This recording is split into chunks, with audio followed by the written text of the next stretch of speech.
Dans cette nouvelle vidéo, je vais vous parler des engrais dits intelligents. L'utilisation des engrais par les agriculteurs permet d'apporter aux plantes des compléments nutritifs qui sont en règle générale des composés d'éléments chimiques comprenant de l'azote, du phosphate et du potassium. Mais depuis quelques années, un chercheur autodidacte, Michel Gilbert, aurait mis au point une nouvelle variété d'engrais qui doterait toutes les plantes d'un programme vibratoire dont l'énergie rayonnante repousserait toutes les maladies. Ces engrais dits intelligents doteraient en fait les plantes d'une résistance à différentes maladies, ce qui les protégerait des attaques du topin, du doryphore, du puceron et de certains champignons comme le mildiou et la tavelure. Après plusieurs années de recherche, Michel Gilbert avait fini par découvrir comment recharger un engrais en information vibratoire. Par exemple, on savait depuis longtemps transférer une fréquence à un support aquatique.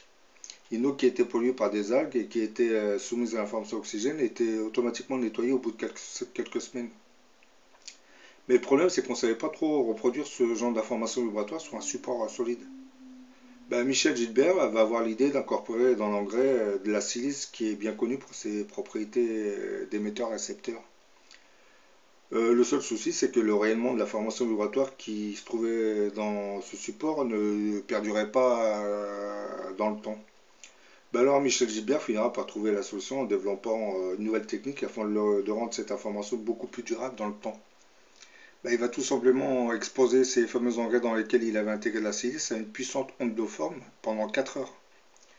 On ne nous dit pas quelle est la fameuse forme de cette onde, parce que c'est gardé secret par l'inventeur. Et grâce à cette nouvelle technique, Michel Gilbert programmera son engrais sur mesure contre une centaine de maladies, en le dotant de la fréquence vibratoire qui éloignera les nuisibles de la plante. Comment ça fonctionne? Une fois l'engrais répandu sur le sol, l'eau va assurer la diffusion de l'information vibratoire dans la terre et la plante. Et c'est ainsi que des pieds de pommes de terre vont se charger progressivement de la fréquence vibratoire antagoniste des doryphores. La résonance de la plante sera en fait celle de la répulsion de l'insecte. Dans ce cas, les doryphores ils vont pas être tués ni malades, mais ils se sentiront tellement mal à l'aise qu'ils vont s'éloigner de la plante. Michel Gilbert va raconter son premier test chez un éleveur de chèvres. Comme il nous l'explique, les chèvres en général sont des animaux un peu délicats à conduire en agriculture biologique, car ils sont un peu démunis face à la présence des parasites intestinaux traités par les produits chimiques en conduite traditionnelle. Ça, c'est on les traite avec des médicaments. Michel Gilbert raconte que suite à la demande de l'agriculteur, il a fini par travailler sur un engrais qu'il a programmé en intégrant une information qui repoussait l'insecte dont les larves infectantes étaient ingérées par les chèvres. L'agriculteur a pris cet engrais, l'a répandu sur ses pâturages. Et l'information vibratoire était déjà intégrée. Et puis lorsque les chèvres sont venus se nourrir de cette herbe, les analyses de leurs excréments ont révélé un taux très très bas de parasites. Donc ils avaient mangé une herbe qui avait été déjà programmée contre le parasite. Donc je pense que cette nouvelle approche de l'agriculteur est très très intéressante parce que ça va nous permettre de nous débarrasser de tous ces pesticides qui polluent la terre et le sol et les nappes phréatiques. Et je pense que dans le futur, on va souvent utiliser ce genre de technique à base d'informations vibratoires. Et vous avez l'autre technologie, c'est la radionique.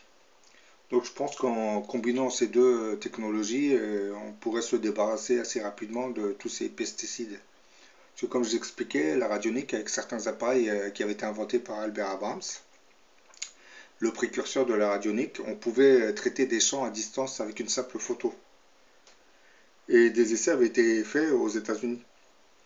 Je pense qu'en France, on peut capturer la fréquence vibratoire qui annihilerait certaines bactéries ou champignons à distance. Donc on pourrait traiter ce genre de champ, mais vraiment à distance avec simplement une photo.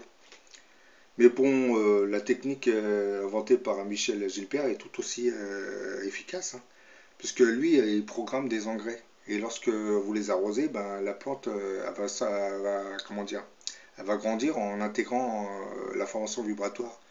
Donc, une fois que l'information sera enregistrée dans la plante, comment dire, les champignons qui étaient censés l'attaquer, ben, ils pourront plus le faire puisque l'information vibratoire va les repousser.